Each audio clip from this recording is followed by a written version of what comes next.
So I'm making a little bit of progress with the 5.3 install on my 66 C10. But something I wanted to discuss that I haven't really seen too many postings on, or maybe I just haven't found any. In any case, spacing or engine placement. I purchased some of those brackets on eBay that give you 3 spots to put the motor in. Stock, forward, I think it's 1/4 of an inch, and then there's another spot about 1 inch, I believe. I was really hoping that I was going to be able to keep this motor in the stock position. I'm doing a T5, or keeping a T5 with it that I have in the truck already. Honestly thinking that I'd be able to save some money on drive shaft expenditure, transmission mount, maybe even keep my Z-bar.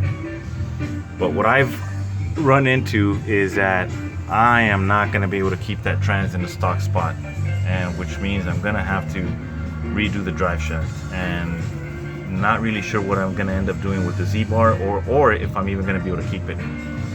Reason being is that if I try to put the motor and shove it all the way back to try to meet the trans, where the trans is located in the stock position on that cross member there, the motor hits the firewall, and then just no way for the motor to go back anymore. So I am actually gonna have to move the engine forward. I think the bracket, it's about 1 inch forward. And what that means is basically, well, I'm gonna have to move the trans forward, and it's 1 inch, quite a bit. And that's gonna mean drive shaft, and it's gonna also mean mess with my shifter location as well. So just kind of wanted to put that out there. Not really sure I've seen too much information on that, as far as, you know, what the location of the motor was going to be. A lot of guys talk about some of these plates put the motor in the stock spot, which means that the drive shaft can stay the same. Well, it's not going to work on the 66 C10, I don't think. You're going to have to move the trans, and it's going to have to move forward, because especially on the passenger side, the head is first to hit the firewall. If you notice where the cylinder head's at, you can clear the block, but you can't clear the cylinder head. And on the passenger side, it's the cylinder head sits further back. So in any case, I won't be making too many postings. I don't have a YouTube channel or anything like that. But anything that I run into that I'm not really seeing, then you know what, I'll go ahead and make a post.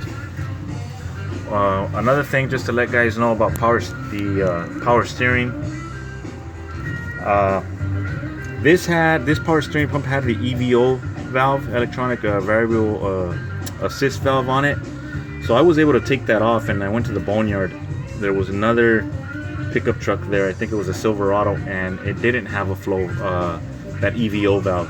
So I was able to just remove the flow valve off the pump, along with the little regulator that sits in the back. And then I purchased a bushing that's got the O-ring metric side that goes into the pump, and then it's supposed to take my stock power steering pump. So hopefully that works out. But major issue for me right now is that, well, I'm gonna have to move the engine forward, which means I'm gonna have to relocate the trans cross member, and drive shaft and Z-bar. Well, we'll see how that goes. All right, thank you.